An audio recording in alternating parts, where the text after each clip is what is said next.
So guys, I just sold my Toronto condo and I think the Toronto condo market is broken. Let me explain. So guys, I sold my Toronto condo earlier this year. It's a condo that I've had since 2017. It's actually been doing pretty good up until basically last year. It has a great view. It's a practical floor plan, something that it's, there's a lot of weird condo floor plans. This one's actually pretty good. It was in a really great location, so really close to King West. We're at actually Portland and Adelaide. If you're from Toronto, you know that around there is really great, right? There's a lot of restaurants, a lot of bars, a lot of nightlife. It's actually very active, and so excellent location. And for that reason, it was going pretty good, but we just had to sell it, and there's a specific reason for that. So if you follow any real estate news at all, or if you just watch the news in general, this is a very hot topic. The Bank of Canada has increased interest rates here in Canada several times since last year, and that is impacting not just real estate values and mortgage rates and what your payment is on a monthly basis. It's impacting many things, okay? But it's definitely impacting condo investors. So this particular condo that I own would usually break even or maybe make us a couple $100 per month. I own this with a couple partners. However, after several interest rate increases, I was on a variable mortgage with my partners. We ended up having to pay an extra $1,300 per month just to cover. But let's break down the numbers so I can kind of show you what that looks like. So towards the end, just before we sold the condo, these were the numbers that we were paying. Okay, so our mortgage was $2,856. Our insurance was $60 per month. Maintenance fee was $471. Our utilities at this particular building, we actually had to pay hydro and gas. So it's a little bit more than most other buildings, but it was about $250 per month. And then we had a property tax bill of about $216 per month. It's about $2,600. Newer condos tend to have a bit of a higher property tax. We'll show you an example a little bit later on of another condo that has a much lower property tax, but still, the monthly expense is up there. So when I add all these things together, guys, it's about $3,852 per month to pay for this condo on a monthly basis. So this is the dilemma, guys. If I were to go to a long-term tenant here, I was gonna get maybe anywhere from $2,400 to $2,600. This was a 500 square feet property, great location, but there was no parking, and more or less that's what I would have gotten. So you can see right there the gap, right? It's $1,200, $1,300 we would have to pay on top of the rental income in order to just cover this place. So there was a moment in time, basically all 2022, where we actually did have this in Airbnb. It was a 28-day or more rental. We did that because we didn't have to register with the city, and we didn't have to pay any sort of registration fees for Airbnb if we were doing rentals that are over 28 days. It actually went really well, and we were kind of making around $3,000 to $3,300 a month, just depending on the month. And for that reason, we were actually breaking even. We were actually making a few $100s per month, even with the numbers that I was showing you before. And it was kind of working. We were breaking even, or we were making a few $100s a month, but this was before all the increases. Yeah, because even if I do make that $3,000 or $3,300 per month, I'm still covering, guys, what was it above there? $3,800. So still, I'm paying $800, $600 to cover this on Airbnb. The thing is that Airbnb started not really working that much. Now, obviously, your mileage varies here. Everyone has a different experience, and I know a lot of people very successfully running Airbnbs in the downtown core, making a lot of money per month, but it just wasn't our experience.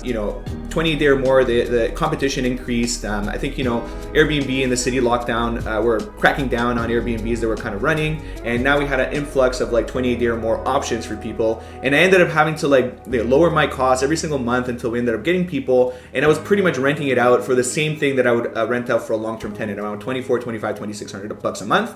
And it didn't really make sense on Airbnb because we had extra fees, we had cleaning fees, etc., and there was a lot more management involved. So for that reason, it didn't really make sense. And this was the tough conversation that I had with my partners, and we decided to sell the place. Now, it's not all boo-hoos and sad news for us. It actually kind of worked out anyways. It wasn't all that bad. We actually bought this place several years back. So we bought it from pre-construction, and it was at $900 per square foot at the time that we bought it. And I can tell you now for sure that, in the downtown core, in the same sort of areas, the average price per square foot, at least from pre-construction, is about $1,200 per square foot, maybe up to $1,500. Sometimes even up to $1,800 per square foot, depending on the building, the project, and the location. So we did get it for a cheaper price.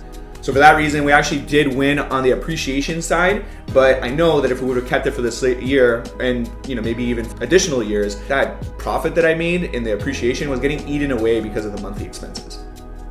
So for this reason, we decided to just sell the place. We thought it was a good moment.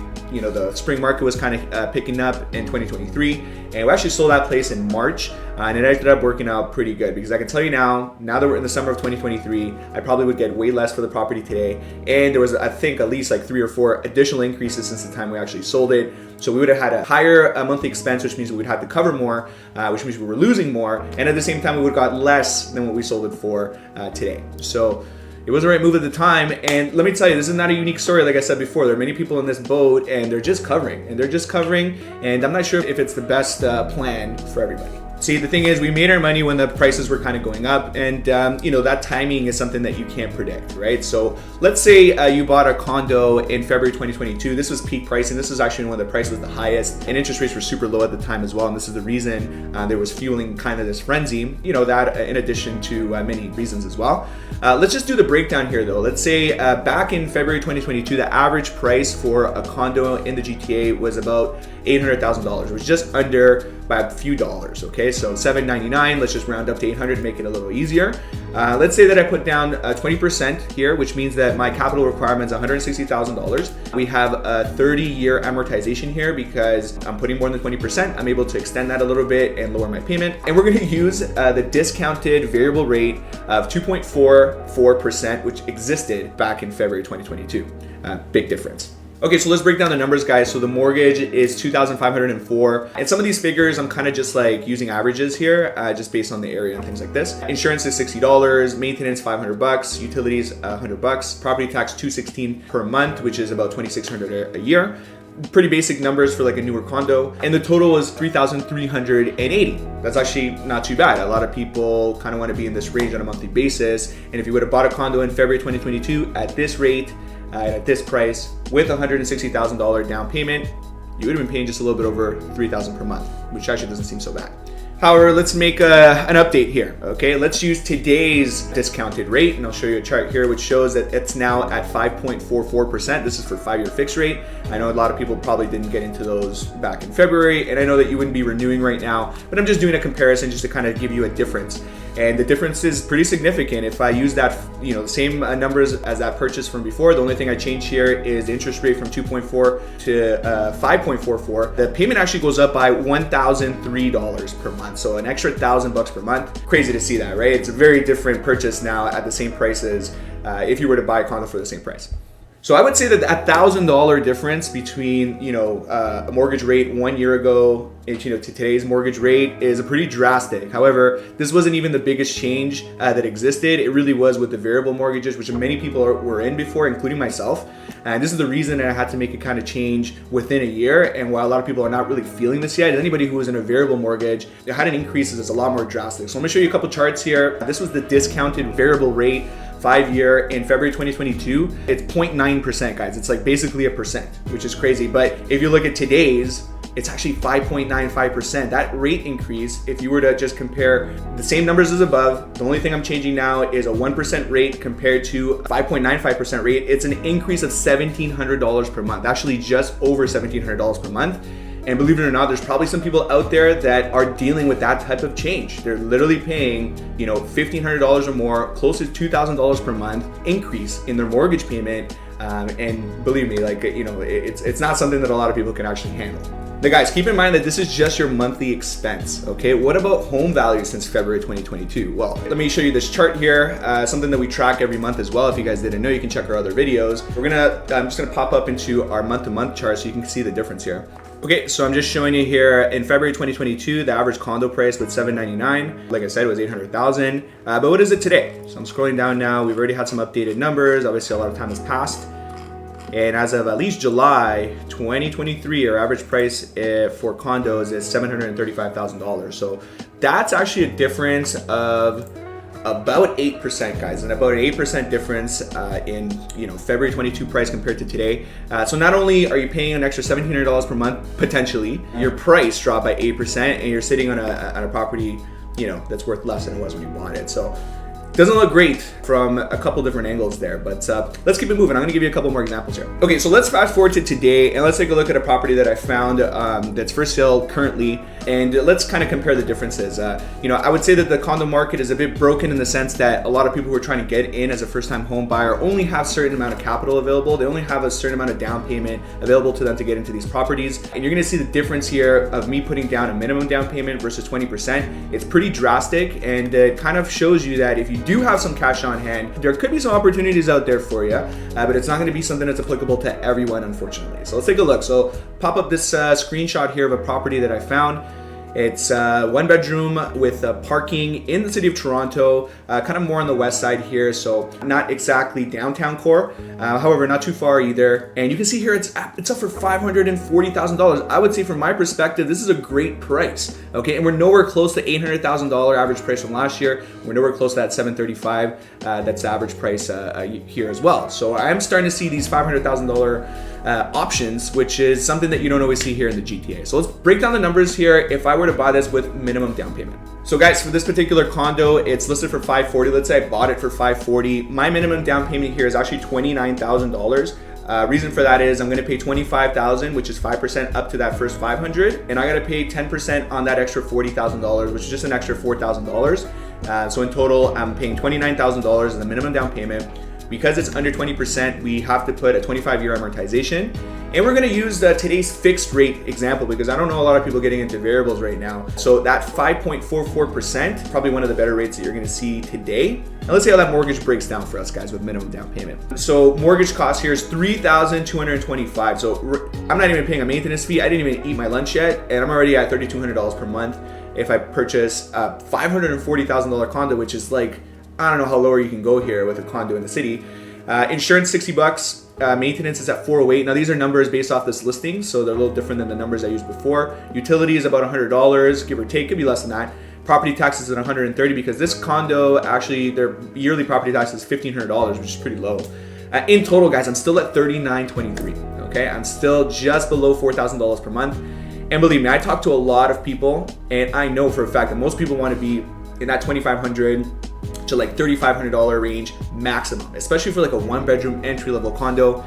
This is already off the map, right? Okay, so I'm gonna actually do two changes just to kind of give you a different perspective. Instead of a minimum down payment of $29,000, I'm gonna increase that to 20%, okay? And I'm also gonna increase our amortization from 25 to 30 years to give us hopefully a better number here.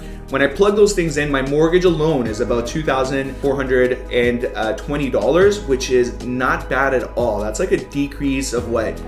Almost $800 here, about $800 decrease from like the previous example. So when I add up all the other figures, maintenance fee, insurance, utilities, property tax, and I add our new mortgage amount, we're up $3,118, guys. And I know that seems pretty steep still for a lot of people, but it's a lot more reasonable, okay? And believe me, a lot of people want to be in this range, and if you can do it, then it would be amazing because I know that in the future, it's possible that that monthly expense might actually go down if we end up getting into a lower interest rate product when renewal time comes. The truth is though, a lot of people can't handle this type of payment. I mean, when you get over $3,000, you get over to $3,500 a month, it's very tough to handle on a monthly basis with most people's salaries. This is probably gonna be like a combined salary, like a couple getting together. Really tough for somebody, a single person to kind of get into the situation, be able to handle this monthly payment, unfortunately. And what's the other thing as well that we gotta remember, what was my capital requirement to get it down to this price? I actually had to put 20% down. That's $108,000. That not a lot of people have. I mean, I can tell you of 10 years of doing this that I've helped a lot of first-time home buyers, and I might have had maybe 2 first-time home buyers that put down a full 20%, likely because they got some gifts from parents, if I'm not mistaken. Only one where they had like extremely good savings, and both of them just really made a lot of money. Those are just like kind of unique situations, and I would say it's mostly on the rare side. And this is kind of my point, right? Like the deals are there, okay? They're just not available to everyone, right? I get a lot of people who come to me and they want to put down minimum down payments. When I calculate that monthly expense, those are the two things you got to look at. Okay, sure, I can get approved for X amount, but what does that cost me per month? You know, and then once we start figuring that out, it's when it's like, well, that's where people start backing out, right? Because it's not feasible for them to kind of pay that monthly expense, unfortunately. So guys, the truth is this, if you're able to buy a condo in the GTA in the $500,000 range, you do have that 20% or more down payment in order to actually make that purchase. This actually could be a good time to get into a condo because I, rarely see prices of GTA condos in this range. and they do happen from time to time when there's fluctuations in the market. Right now, likely you can get into a property with a good price, but you gotta really look at that monthly payment to make sure that it's okay for you. A lot of first-time home buyers getting into this market. It's really tough out there for you guys, and this is why I think that market is kind of broken at the moment. So yeah, you guys can see now, based on my breakdown, that you need significant down payment in order to have a reasonable monthly expense. My feeling is that values will likely increase over time though, so if that's something that you can kind of handle, that monthly expense, it might be good to kind of look into this, especially now and into the next few months. It's possible we might even see better pricing coming up in the fall of 2023. We'll have to see, I can't guarantee that. But guys, you know, there's a lot of projects, new construction that are being delayed. Financing is expensive for the builders, materials, labor is all up. And I know that a lot of projects are being delayed. We're not gonna see new product come out in the next little while. And you couple that with record immigration that could see the GTA population increase by 400,000 to 500,000 over the next short years. That demand is going to exist in our marketplace. And as soon as we have fluctuation on the downside for interest rates, believe me, that demand is going to be back like instantaneously. I've seen it so many times. Markets are cyclical, and I've been long enough to see a few of those cycles come and go, right? So very interesting and something that you should really be paying attention to. The moral of the story, guys, is you gotta be careful and know exactly what you're getting into. You don't want to end up like this guy. Surveillance video obtained by police shows a person entering a home and running away moments before it burst into flames. Investigators believe it was just one in a series of arsons at homes under construction in a new subdivision near Valleyway Drive and Chinguacousy Road. See, this guy had to commit a crime in order to get out of closing on a new purchase because he didn't know what he was getting into. He didn't understand that he had to close on this pre-construction property at some point and that he would have to come up with a closing, right? Like, yes, you can put deposits down, but at the end of the day, you have to close on this property, and markets fluctuate. You never know that if I buy a property today and it's closing in 4 years, I don't know where the mortgage market is going to be, and a lot of people are getting caught with that right now.